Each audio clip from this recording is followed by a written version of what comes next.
क्या श्री कृष्ण की कुंडली में पहले से ही था सारी लीलाओं का वर्णन?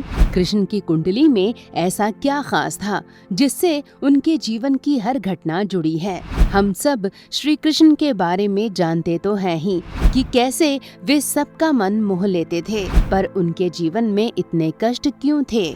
उनके जीवन में इतने शत्रु क्यों रहे? क्यों उन्हें अपनी माँ से दूर रहना पड़ा? क्यों राधा को छोड़कर उन्हें जाना पड़ा? क्यों अपने ही मामा के काल बने वे? क्या जन्म कुंडली से जाना जा सकता है भविष्य का रहस्य? हम सब अपने जीवन में होने वाली घटनाओं के बारे में जानने के लिए काफी एक्साइटेड रहते हैं। हमारे साथ आगे क्या होगा?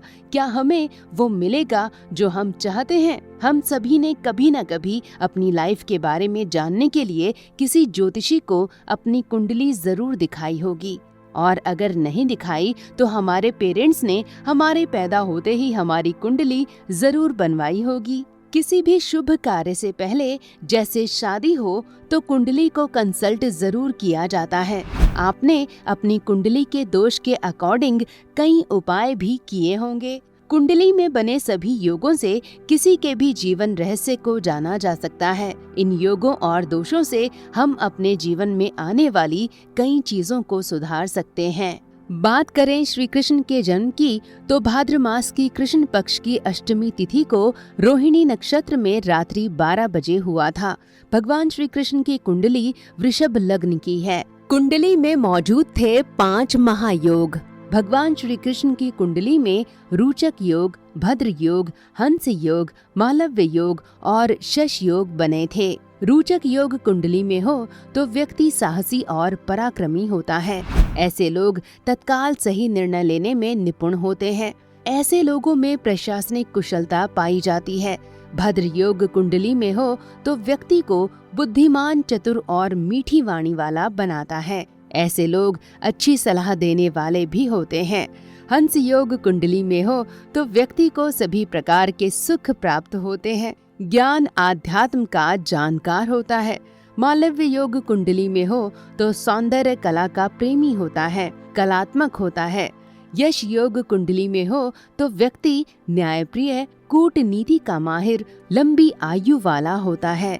ऐसे व्यक्ति धैर्यवान भी होते हैं। श्रीमद् भागवत के दशम स्कंध के 3 अध्याय के आधार पर लिखा है कि भगवान श्री कृष्ण की बाल्यावस्था चंद्रमा की दशा में, किशोरावस्था मंगल की महादशा में और युवावस्था राहु की महादशा में बीती होगी। इसके बाद गुरु, शनि और बुध की दशाओं के दौरान भगवान श्री कृष्ण ने महाभारत के सूत्रधार की भूमिका निभाई होगी। कुंडली के घर में केतु बैठा है। ऐसे में माना जाता है कि अगर किसी जातक की कुंडली में लग्न में केतु बैठा है तो जातक चोरी के काम में निपुण हो जाता है। और हम जानते ही हैं कि श्री कृष्ण माखन चोर थे। श्री कृष्ण की कुंडली में तीसरा भाव बहुत ही महत्वपूर्ण है। एक तरफ हमें चौअक्षुणी सेना और कौरवों के बीच, महारथियों के बीच स्थिर भाव से खड़े होकर अर्जुन को युद्ध के लिए प्रेरित करते कृष्ण दिखाई देते हैं, तो वहीं दूसरी ओर कृष्ण को हम रणछोड़ दास के रूप में भी देखते हैं। हंसी खेल की तरह पूतना से लेकर कंस तक का वध कर देने वाले कृष्ण हमें मथुरा छोड़ द्वारिका बसाते हुए भी मिल जाते हैं। श्री कृष्ण की कुंडली में सूर्य चतुर्थ भाव में बैठता है, तो माता का वियोग निश्चित रूप से होता है। एक ही बार नहीं, माता देवकी और माता यशोदा दोनों को पुत्र योग झेलना पड़ा था। जन्म के बाद श्री कृष्ण अपनी जन्मदायी माँ के पास नहीं रह पाए और किशोरावस्था में पहुँचते पहुँचते अपना पालन करने वाली माता को भी त्याग देना पड़ा। पंचम भाग में बुध की स्थिति है। सामान्यतया ज्योतिष में पंचम भाव को संतान का घर माना गया है और बुध को संतान का ग्रह। यहाँ उच्च का बुध होने के कारण श्री कृष्ण को बहुत संतान होगी, ऐसा फल कहा गया है। ऐसे में ये फलादेश मान्य होगा कि पंचम भाव में उच्च का बुध अधिक संतान देता है। छठे भाव में शुक्र उच्च के शनि के साथ विराजमान है। ऐसे जातक के सभी शत्रुओं का नाश होता है। छठे भाव का शनि बहुत ही शक्तिशाली और प्रबल शत्रु देता है। लेकिन यहाँ पर शुक्र स्थित होने की वजह से शत्रुओं का ह्रास होता है। कुंडली के अनुसार कृष्ण के बलशाली शत्रु होंगे और अंततः वे समाप्त हो जाएंगे। श्री कृष्ण अपनी लीला के अधिकांश हिस्से में शत्रुओं से लगातार घिरे रहते हैं, चाहे जन्म से लेकर किशोरावस्था तक यदुवंशियों के सम्राट की शत्रुता हो या बाद में महाभारत में पांडु पुत्रों के सहायक होने के कारण पांडवों के सभी शत्रुओं से शत्रुता हो। एक के बाद एक प्रबल शत्रु उभरता है और श्री कृष्ण उनका शमन करते गए।